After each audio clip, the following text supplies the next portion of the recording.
Friends, welcome to my YouTube channel.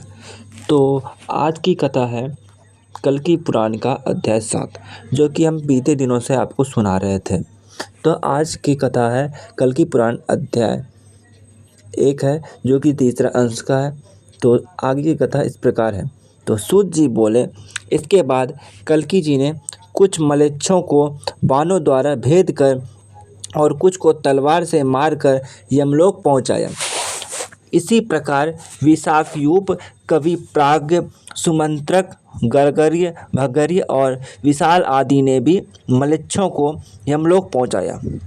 कपोतरमा, ककाक्ष, काककृष्ण आदि शुद्धोधन और अन्य बौद्ध की संतानें कल्कि जी की सेना के साथ लड़ाई करने लगे। उस घोर युद्ध से भूमंडल से सभी प्राणी भयभीत हो गए। भूतनाथ प्रसन्न हुए। खून से सने हुए लाल कीचड़ से संग्राम की भूमि ढक गई। लड़ाई के मैदान में गिरे हुए हाथियों, घोड़ों, रथियों के खून की नदी बहने लगे। इस नदी में गिरे हुए बाल ऐसे लगते थे मानो काई समूह हो और घोड़े धनुष तरंग के समान दिखाई देने लगे। हाथी ऐसे लग रहे थे मानो कठिनाइयों से पार कर होने योग्य पुल हो। खून की इस नदी में बहते हुए सिर, कछुए, रथ, नावें, हाथ मछली जैसे लग रहे थे। खून की इस नदी के तट पर गीदड़, बाज खुशी से ऐसी आवाज़ें करने लगे मानो नगाड़े की आवाज़ हो रही है। इसे सुनकर सज्जन मनस्वी बहुत प्रसन्न हुए। हाथी पर सवार योद्धा हाथी पर सवार योद्धाओं से, घोड़े पर सवार योद्धा घोड़े पर सवार योद्धाओं से, ऊँट पर बैठे योद्धा ऊँट पर बैठे योद्धाओं से और रथ पर सवार योद्धा रथ पर सवार योद्धाओं से लड़ने लगे।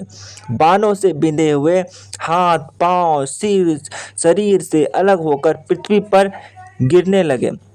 बहुत से हारे हुए भयभीत योद्धा रोके जाने पर भी भस्म रमे जैसे धूल धूसरित मुख, गेरुआ जैसे धारण किए हुए रक्त रंजित वस्त्र और बिखरे बालों से सन्यासी जैसे लगते पलायन कर गए। कोई कोई तो व्याकुलता से भागने लगा और कोई कोई बार बार पानी मारने लगा। इस प्रकार कल्कि जी की सेना के बाणों से बिंदंत मलेच्छ सेना में कोई भी चैन से न रहा। उनकी रूपवती, बलवती, पतिव्रता युवती रमणियां भी संतान का सुख और उनका सहारा छोड़कर युद्ध में अपने अपने पति की सहायता करने के लिए कोई रथ पर, कोई हाथी पर, कोई विहंग पर, कोई घोड़े पर, कोई गधे पर, कोई ऊँट पर, कोई बैल पर सवार होकर युद्ध करने ले आ गई। ये सुंदर प्रभा वाली स्त्रियां अनेक गहनों से सजी धजी युद्ध के साज में तैयार होकर धनुष बाण धारण करके आई थी। इनके कर कमलों में बाजूबंद भी शोभित थे। सुंदर आकृति वाले इन स्त्रियों में कोई स्वैरिणी, कोई पतिव्रता और कोई विलासिनी थी। ये नारियां अपने अपने पति की मृत्यु से दुखी होकर कल्कि सेना के साथ युद्ध के लिए आगे बढ़े। शास्त्र में कहा गया है कि मनुष्य मिट्टी, राख, लकड़ी आदि की बनी चीज पर प्रभुत्व अथवा अधिकार बनाए रखने के लिए अपने प्राण देने को तैयार हो जाते हैं। इसीलिए युवतियों के लिए अपने प्राण के समान अपने अपने पति की मृत्यु अपने सामने देखकर सह लेना असंभव था। इसके बाद मलिच्छ स्त्रियां अपने अपने पति को बाणों से बिंधा हुआ और बेचैन देख उन्हें पीछे हटा उनके अस्त्र लेकर कल्कि जी की सेना के साथ स्वयं युद्ध करने लगी।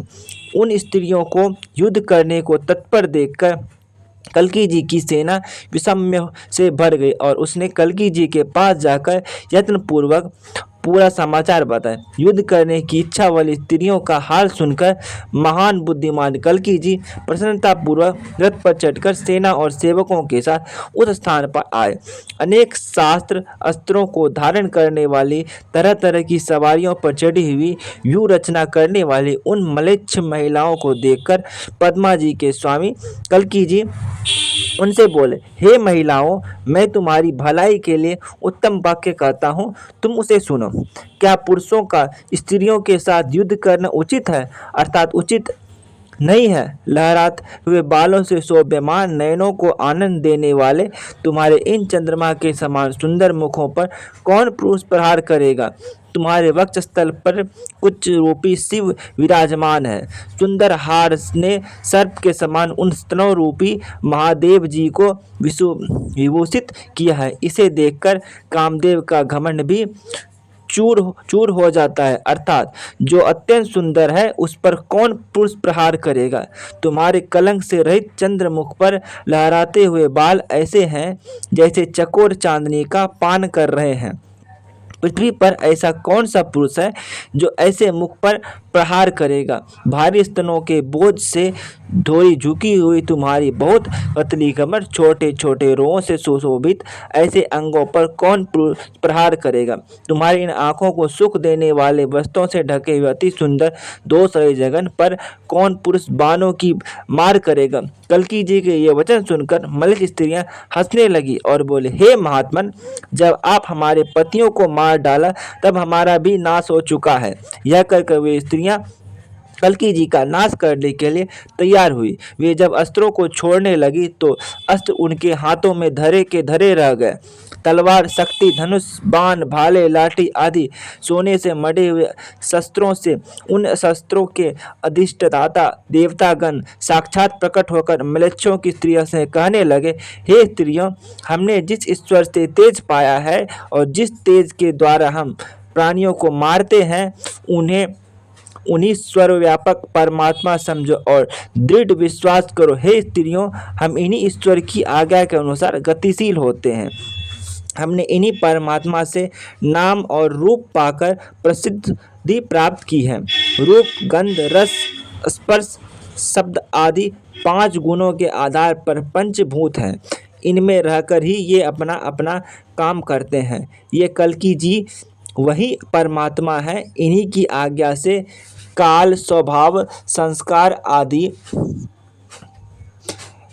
की आश्रयभूता परा प्रकृति महत्व और अहंकार आदि उत्पन्न करती है। सृष्टि, स्थिति, प्रलय यानी संसार की रचना, पालन पोषण और विनाश, संसार का कार्य ईश्वर की माया के अतिरिक्त और कुछ भी नहीं है। परमात्मा की सबके आदि और अंत, इनसे ही संसार की सभी शुभाशुभ बातें होती है और ये ही ईश्वर हैं। यह मेरा पति है, मैं इनकी स्त्री हूँ। यह मेरा पुत्र है, यह मेरा अपना है। ये बंधु बांधव, ये सब बातें स्वप्न जैसी है और जादू या इंद्रजाल जैसे तरह तरह के व्यवहार इससे ही प्रकट हो रहे हैं। जो लोग केवल स्नेह मोह के अधीन होकर आवागमन करते हैं, जो लोग राग द्वेष विद्वेष आदि के कारण कल्कि जी की सेवा नहीं करते हैं, वे संसार को सत्य समझते हैं। काल कहाँ से आया, मृत्यु कहाँ से आती है, यम कौन है, देवतागण कौन है, ये सब भगवान कल्कि जी की ही अपनी माया द्वारा अनेक रूप हो गए हैं। हे महिलाओं, हम अपने शास्त्र नहीं है, हम में किसी भी प्रकार की मार करने की शक्ति नहीं है। वे परमात्मा ही शस्त्र हैं, वे ही शस्त्र द्वारा मार कर सकते हैं। इसमें जो 2 भेद हैं वे केवल परमात्मा की है माया है। जब दैत्यपति प्रहलाद के कहने के अनुसार भगवान नारायण ने नरसिंह का रूप धारण किया, तब जिस तरह हम उन पर प्रहार नहीं कर सके थे, उसी तरह कल्कि जी के सेवकों पर भी आघात करने की शक्ति हम में नहीं है। अस्त्र शस्त्रों के यह वचन सुनकर स्त्रियों का हृदय अचरज से भर गया और वे स्त्रियां स्नेह मोह आदि को छोड़कर कल्कि जी की शरण में आ गए। उन मलेच्छ स्त्रियों को ज्ञान की निष्ठा में लगा हुआ देखकर पद्मा जी के स्वामी कल्कि जी ने हंसकर पापों के समूह को नाश करने वाले भक्ति योग के बारे में बताना शुरू किया। इसके बाद लक्ष्मीपति भगवान कल्कि जी ने उन्हें आत्मनिष्ठा, विषयक कर्म योग और सांसारिक सभी प्रकार के भेदों का मूल ज्ञान योग का उपदेश दिया, जिससे व्यक्ति कर्म करते हुए भी उसके फल को ना भोगने वाले नैष्कर्म्य को प्राप्त कर लेता है। इसके बाद उन सभी स्त्रियों ने कल्कि जी के उपदेश से ज्ञान प्राप्त किया और इंद्रियों को जीतकर भक्ति से उस पर परम पद को पा लिया, जो सन्यासी को भी दुर्लभ है। इस प्रकार बुद्ध के अनुयायियों म्लेच्छों के साथ भयंकर युद्ध कर उन बौद्धों एवं म्लेच्छों के समूह का वध कर उनकी जीवात्मा को ज्योतिर्मय स्थान और उनकी पत्नियों को मोक्ष देकर भगवान कल की बहुत शोभायमान हुए। जो लोग बौद्धों और म्लेच्छों के नाश की यह कथा आदरपूर्वक सुनेंगे, दूसरे से कहेंगे, उनके समस्त शोक दूर होंगे, उनका सदैव भला होगा, उनमें भगवान विष्णु के प्रति भक्ति पैदा होगी और जन्म मरण से छुटकारा मिलेगी। इस कथा को सुनने से सारी संपदा मिलती है, माया मोह दूर होता है और फिर संसार के दुखों से दुखी नहीं होना पड़ता है। तो फ्रेंड्स, ये कथा यहीं पे समाप्त होती है। तो इसकी आगे की कथा हम अगले वीडियो में आपको सुनाएंगे। Thanks for watching my videos.